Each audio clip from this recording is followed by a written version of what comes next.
اعوذ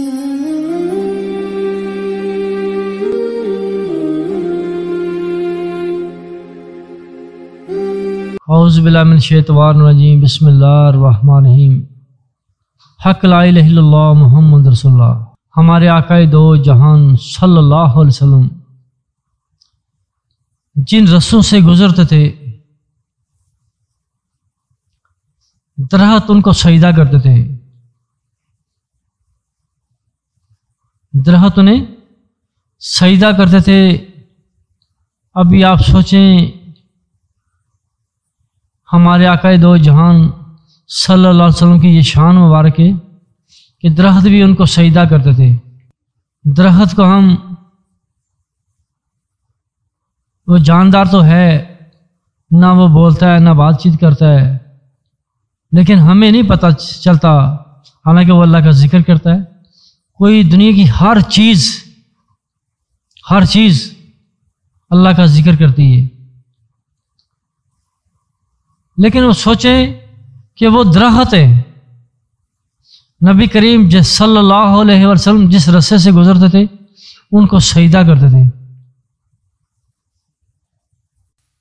ان کا یہ ادب کیا، احترام کیا۔ درخت ایک ایسی مخلوق ہے اللہ پاک کی، ان کے اندر نہ شرک ہے نہ کفر ہے، ان کے سوا تو اللہ کے سوا ان کا تو کوئی ہے نہیں، تعلق واسطہ ہے ہی نہیں، وہ تو ایسی چیزوں سے پاک ہے۔ پھر دیکھیں وہ درخت نبی محمد صلی اللہ علیہ وسلم کو سجدہ کرتے ہیں۔ غور کرنا ہے، آج کا جو انسان ہے وہ ہے کیا، اس کی عقل کیا ہے، اس کی سوچ کیا ہے۔ اگر کوئی شخص کہے کہ نبی کریم صلی اللہ علیہ وسلم کا ادب نہیں کرنا، احترام نہیں کرنا، محفل نہیں ملانی، تو اس سے کیا پتہ چلتا ہے کہ اس کی عقل کیسی ہے، وہ کیسا نادان ہے۔ وہ کہے گا کہ میں بڑا سمجھدار ہوں، میں نے توحید پڑھی ہے، میں نے بڑا ریسرچ کیا، میں نے پڑھا ہے، بڑا مطالعہ کیا ہے۔ وہ تمہیں ایسی باتیں کرے گا، کہے گا کہ میں پڑھا لکھا ہوں، بڑا سمجھدار ہوں۔ وہ کہے گا کہ نبی کریم صلی اللہ علیہ وسلم کے سامنے جھکنا یا سرکار کے روزے مبارک کو چومنا یہ کفر ہے، یہ شرک ہے۔ ابھی آپ غور کریں، وہ جو درخت ہے وہ سجدہ کرتا ہے، اس درخت کی اس شخص کے عقل، اس شخص کی جو عقل ہے وہ کتنا فرق ہے۔ ایک درخت ہو کے اتنا وہ ادب کرتا ہے، احترام کرتا ہے۔ تو یہ بات آپ لوگوں کو اس لیے بتائی جا رہی ہے کہ آپ لوگوں نے سمجھدار بننا ہے، عقل مند بننا ہے۔ نبی کریم صلی اللہ علیہ وسلم نے فرمایا کچھ لوگ ایسے کذاب ہوں گے، دھوکے باز ہوں گے، ایسی باتیں لائیں گے جو نہ سنی ہوں گی نہ دیکھی ہوں گی، ایسی باتیں لائیں گے جو نہ سنی ہوں گی نہ دیکھی ہوں گے۔ ایسے فرمایا ایسے کذاب ہوں گے، جھوٹے ہوں گے، یعنی وہ تہمت لگائیں گے، تہمت لگائیں گے، جھوٹی باتیں گڑیں گے۔ فرمایا کہ ایسے لوگوں سے بچنا ہے، ایسے لوگوں سے بچنا ہے، ایسے لوگوں سے بچنا ہے۔ اور یعنی آپ لوگوں نے اپنا دین بچانا ہے۔ کیسے بچانا ہے؟ بڑی ایمانداری کے ساتھ بن کے، بڑا نیک بن کے، عقل مند بن کے۔ اللہ پاک فرماتے ہیں جو میرے مسلمان ہیں وہ بڑی عقل سلیم رکھتے ہیں۔ اللہ پاک فرماتے ہیں جو میرے مسلمان ہیں وہ بڑی عقل سلیم رکھتے ہیں، اور جو مسلمان ہیں وہ بڑی عقل رکھتا ہے، وہ بڑی سمجھ بوجھ رکھتا ہے۔ ابھی آپ نے غور کرنا ہے، فکر کرنی ہے کہ دیکھیں اس شخص سے درخت اچھا ہے کہ جو نبی کریم صلی اللہ علیہ وسلم کے سامنے سجدہ کر رہا ہے، تعظیم کر رہا ہے، جھک رہا ہے، ابھی ہم نے فیصلہ کرنا ہے، غور کرنا ہے کہ ہماری عقلیں کیا ہیں، ہم نے پہچان کرنی ہے۔ آج 12 ربیع الاول کا دن ہے، آپ سرکار صلی اللہ علیہ وسلم کی سعادت با ولادت کا دن ہے۔ تو جو لوگ اپنے بزرگوں کا ادب کرتے ہیں، ان کی شان بڑھاتے ہیں، ان کا مقام بڑھاتے ہیں، ان کے چرچے کرتے ہیں، تو یہ لوگ اللہ پاک کو بڑے پسند ہیں، کیونکہ اللہ پاک فرماتے ہیں وارفعنا اللہ کا ذکر، ہم نے اپنے حبیب کا ذکر بلند کر دیا۔ جب اللہ پاک بلند کر رہے ہیں ذکر، تو ہم کیوں نہیں کر رہے ہیں؟ ہمارے اندر کیا مرض ہے؟ جب اللہ پاک نے اپنے حبیب کے صدقے پوری کائنات بنائی ہے، پوری کائنات اللہ پاک نے اپنے حبیب کے صدقے بنائی ہے، اس لیے آپ لوگوں نے تھوڑی سی محنت کرنی ہے، کوشش کرنی ہے۔ یہ تھوڑا سا ٹائم ہے، تھوڑا سا وقت ہے آپ لوگوں کے پاس، ایک دن دنیا سے چلا جانا ہے، پھر قیامت کا دن ہوگا، پھر وہاں پہ پتہ چلے گا اسلام کیا دین تھا، کیسا دین تھا، اس میں کیا سچائی تھی۔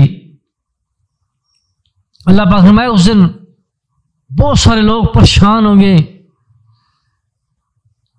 ماتھے سے پسینہ نیچے ایڑیوں تک گر رہا ہوگا، لیکن وہ وقت پاس نہیں آئے گا۔ اللہ پاک فرمایا کچھ وہاں پہ کچھ ایسے لوگ ہوں گے صوفی شاہ، جن کے چہرے نور سے چمک رہے ہوں گے، وہ اپنے نور کی روشنی سے جنت میں جا رہے ہوں گے۔ تو کچھ لوگ بولیں گے ہم تو دنیا میں تمہارے ساتھ ہیں، ہمیں اپنے نور کے ساتھ ہمیں بھی ساتھ میں جنت میں لے کے چلے جائیں۔ وہ لوگ بولیں گے جاؤ دنیا میں جا کے نور تلاش کرو، جاؤ دنیا میں نور جا کے تلاش کرو۔ تو اللہ پاک فرماتے ہیں ہم ان دونوں کے درمیان ہم دیوار بنا دیں گے، یہ لوگ جنمی ہوں گے، یہ لوگ جنتی ہوں گے، یہ لوگ جنمی ہوں گے، یہ لوگ جنتی ہوں گے۔ اس لیے آپ لوگوں نے یہ فکر کرنی ہے۔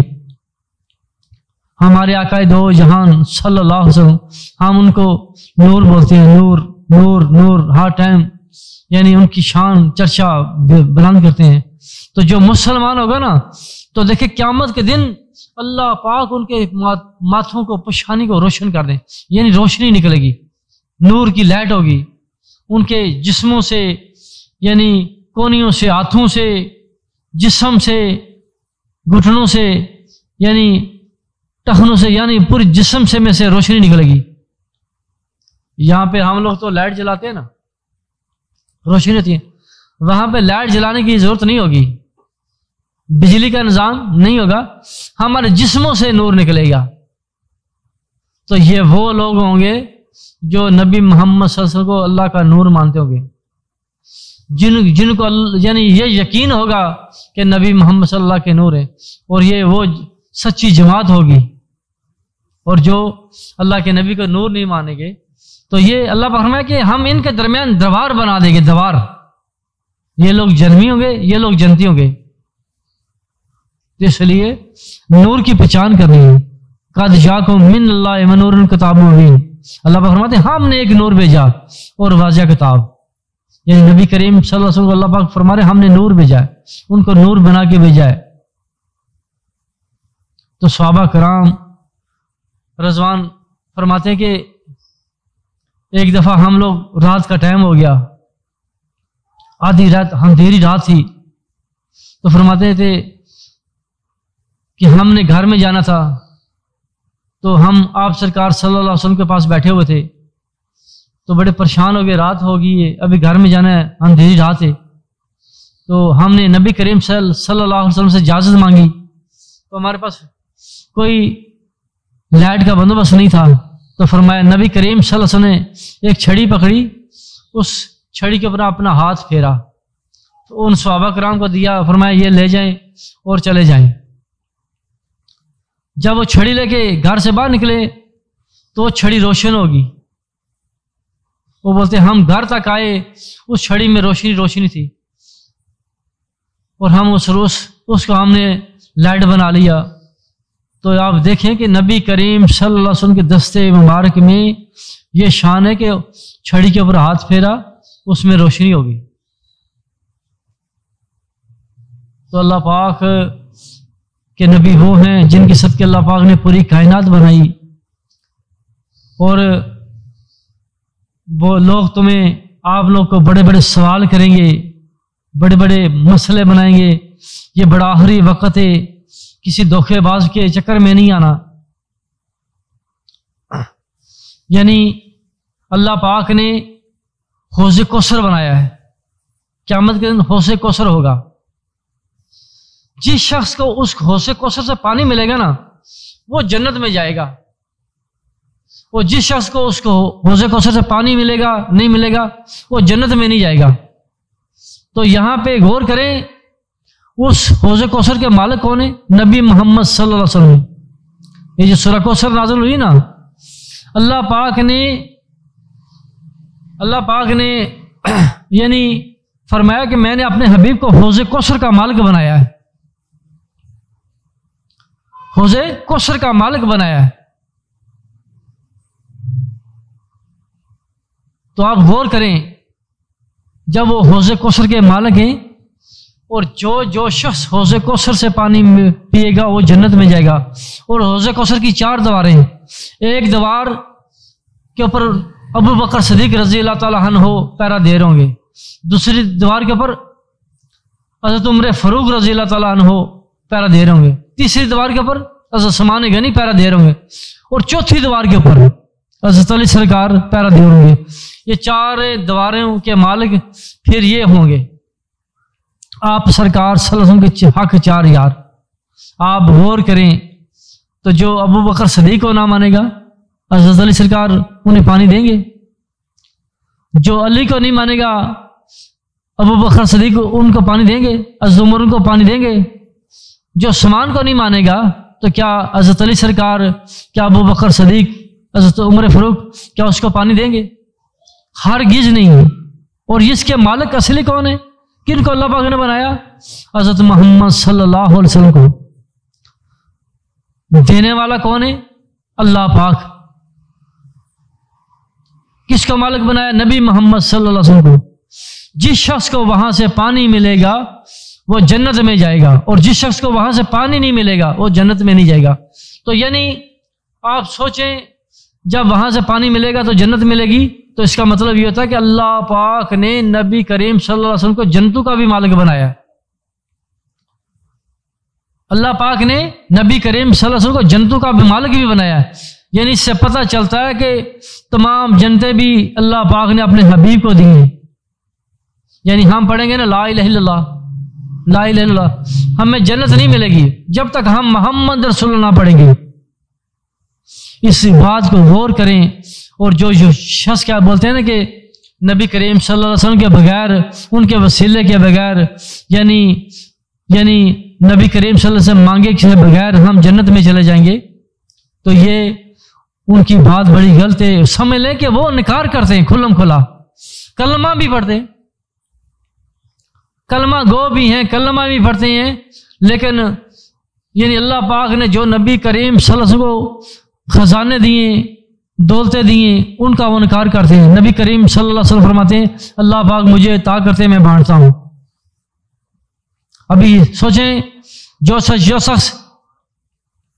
شخص یہ انکار دے کہ کر دے کہ میں نبی کریم صلی اللہ علیہ وسلم نہیں مانگتا یا ان سے میں نہیں لینا چاہتا، تو صاف صاف بات ہے اس نے نبی کریم صلی اللہ علیہ وسلم کو ماننے سے انکار کر دیا۔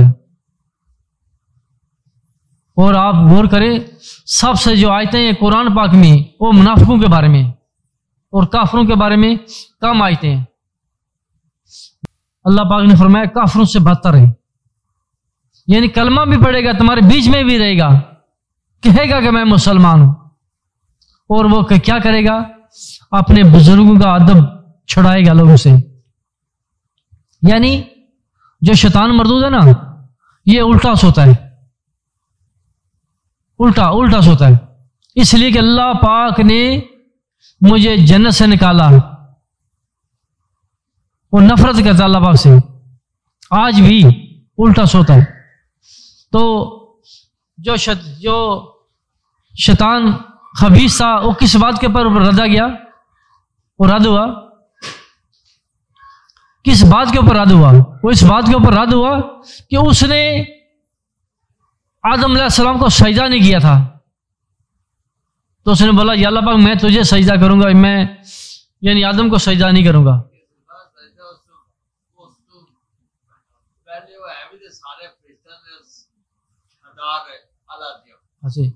ہاں وہ سب فرشتوں کا سردار بھی تھا اور سب فرشتوں نے سجدہ کیا، اس نے انکار کر دیا کھلم کھلا۔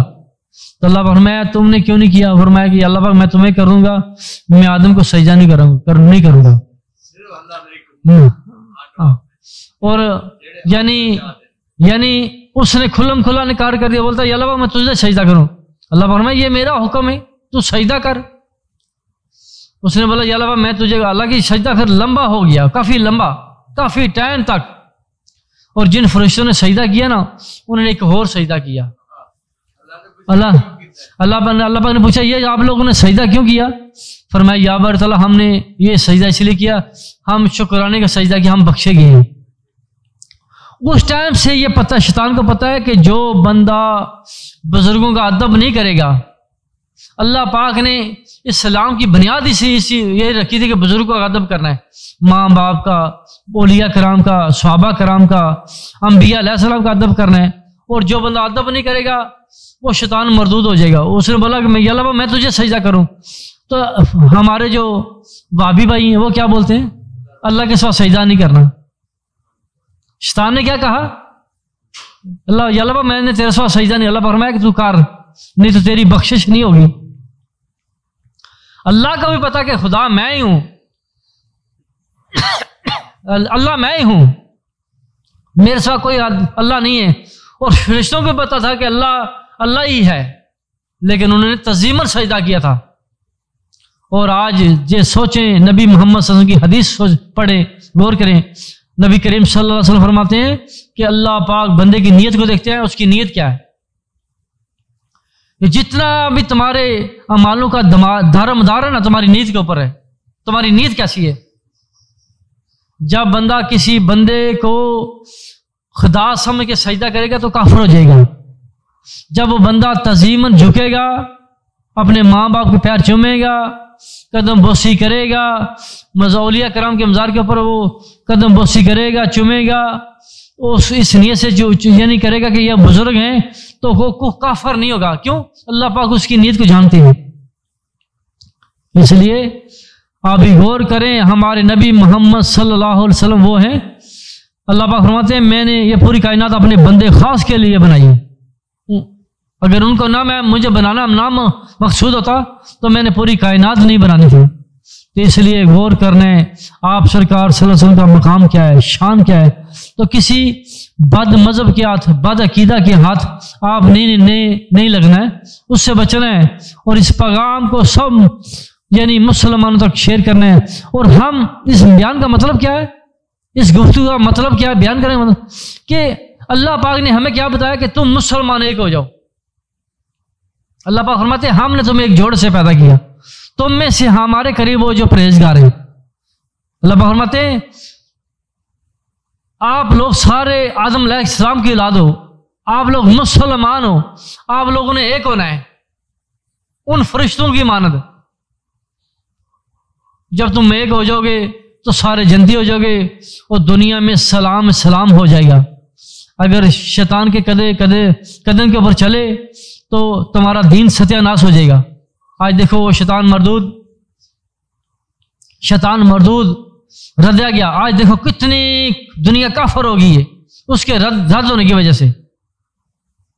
آج اس نے دیکھو اس نے کتنی محنت کی ہے، کتنی خلقت کو اس نے کافر بنایا، یہ اس کی محنت تھی، کوشش تھی، اس نے بہت سارے پھر کافر بنائے، پھر اس کے بعد اس نے بہت سارے فرقے بنائے، بد مذہب لوگ، منافق لوگ بنائے، اپنے طریقے کے اوپر اس نے ان کو چلایا۔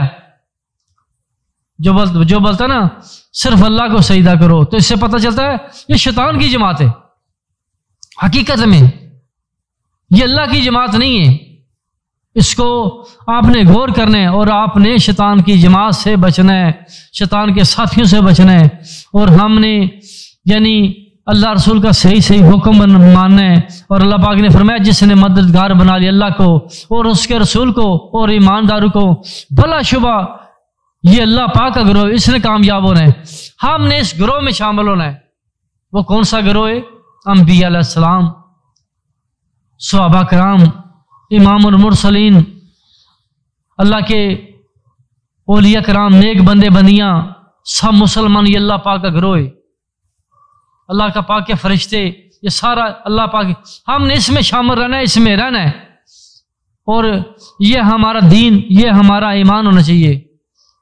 خدا حافظ۔